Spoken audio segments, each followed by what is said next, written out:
Baik, melanjutkan pembelajaran kita. Kali ini kita akan sedikit mengenal yang namanya VLAN. Mungkin kalian pernah dengar LAN, yaitu Local Area Network. Namun ini VLAN ada tambahan V, yaitu virtual. Jadi, apa sih VLAN itu? VLAN singkatnya adalah untuk melakukan pengelompokan dalam suatu jaringan. Itu singkatnya ya.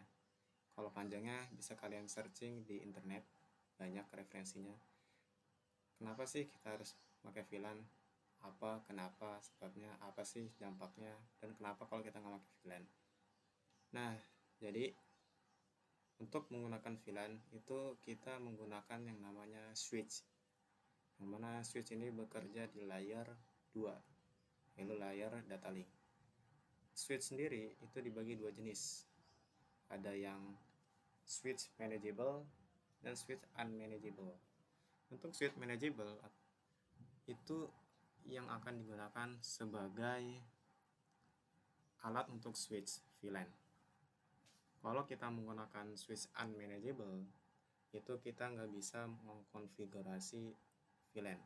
Tapi kalau kita menggunakan switch manageable, itu kita bisa mengkonfigurasi VLAN. Oke? Nah, jadi kasusnya adalah seperti ini. Jadi biasanya setiap switch itu kan untuk satu subnetwork /24 atau untuk /24. Jadi misalkan di sini saya ada router, yang mana router ini akan membagikan IP-nya. Untuk yang warna biru akan dibagikan 20/24. Jadi untuk IP di area sini ialah 20.x/24. Nah, untuk yang ungu ini akan IP-nya dapatnya 10.x/24. Jadi biasanya untuk setiap switch itu untuk satu network saja, tidak bisa lebih dari 2 network. Misalkan satu switch itu untuk /24 yang 192.68.10.x sama 192.168.20x itu biasanya nggak bisa. Nah, tapi kalau kita tanpa VLAN itu nanti jadinya begini.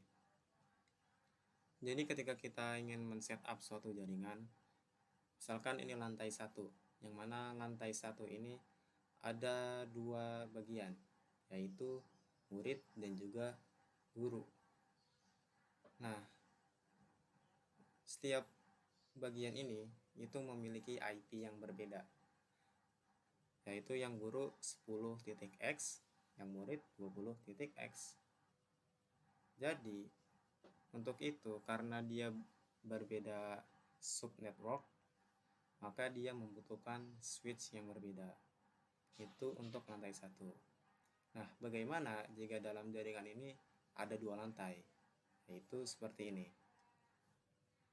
Sini ada 2 lantai ceritanya, yang mana yang ungu ini kan guru dengan IP-nya 192.168.10.x/24, dan ini murid 192.168.20.x/24.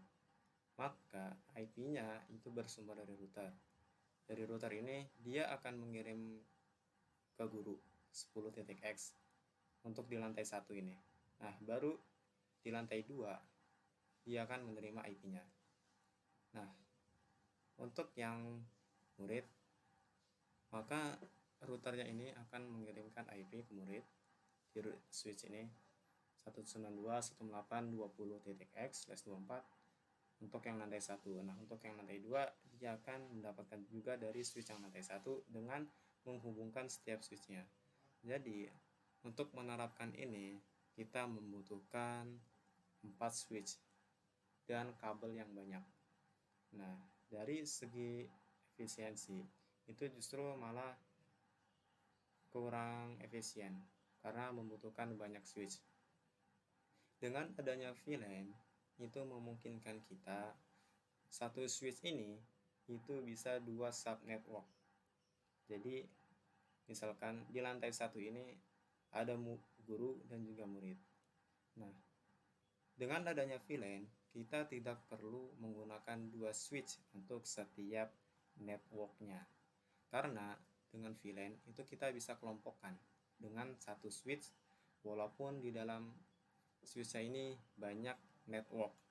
Kayak misalkan di sini 10.x/24, ini 20.x/24. Itu kan beda network. Nah, dengan adanya VLAN itu kita bisa. Nah, bagaimana kalau yang ada dua lantai? Yang ada dua lantai pun demikian. Maka kita hanya perlu menambahkan satu switch lagi untuk di lantai 2.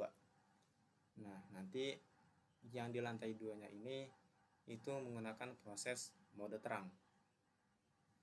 Jadi, kita hanya memerlukan dua switch saja. Switch yang pertama untuk di lantai 1 dengan dua sub network yang berbeda, dan switch yang kedua itu di lantai 2 dengan sub network yang berbeda juga. Nah, oke. Jadi simpelnya adalah VLAN ini untuk pengelompokan. Kita gunakan VLAN itu untuk efisiensi biaya. Kalau tanpa VLAN ini kita membutuhkan 4 switch, karena tanpa VLAN itu switch itu hanya bisa satu sub network saja atau satu jaringan.